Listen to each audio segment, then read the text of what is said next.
Foundation झाल्यानंतर मी पहिल्या वर्षी गेलो, की म्हणजे कॉलेजला ॲडमिशन घेण्याच्या अगोदरच मी फिल्म इंडस्ट्रीत काम करत होतो. मग ते मला कॉम्बिनेशन मी खरं तर केलं दोघांचं. अच्छा. म्हणजे काय, की मेमरी ड्रॉइंग जसं आपण करतो, कलर कॉम्बिनेशन करतो, तसंच मला कॅमेरासमोर एक 3D सेटअप हे सगळे आपल्याला उभे राहिले पाहिजे. त्याला एक प्रमाण असावं, कलर कॉम्बिनेशन असावं हं, हं. आणि त्याचं एक नॉलेज येण्यासाठी मी ते कॉलेज केलं. पण ते करताना मला नक्कीच त्या कॉलेजचा फायदा माझ्या सेटमध्ये झाला आणि भारती विद्यापीठला आमचे मानसिंग काटकर म्हणून शिक्षक आहेत.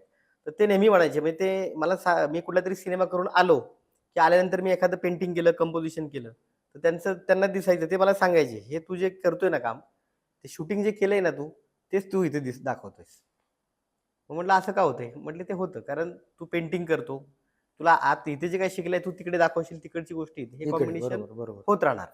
मग हे करताना मग आता गणेशोत्सव असतील, नवरात्रोत्सव, इव्हेंट किंवा इतर बाकी कामं, सिनेमांच्या काही एखादं आयटम सॉन्ग असेल, त्यातमध्ये एखादा लावणीचा दरबार असेल, मग ते आपल्याला पेंटिंग करणं, स्केचिंग करणं, एखाद्या डिरेक्टरला ते स्केच समजून सांगणं, कॅमेरा म्हणलं की ते स्केच समजून सांगणं, आर्किटेक्चर प्लॅन तयार करणं, ह्या सगळ्या गोष्टी त्या चित्रकलेमुळेच येतात. त्याच्यामुळं ती गोष्ट आपल्याला नेहमी पुढे आपल्याला प्रोत्साहन करते किंवा पुढे घेऊन जाते.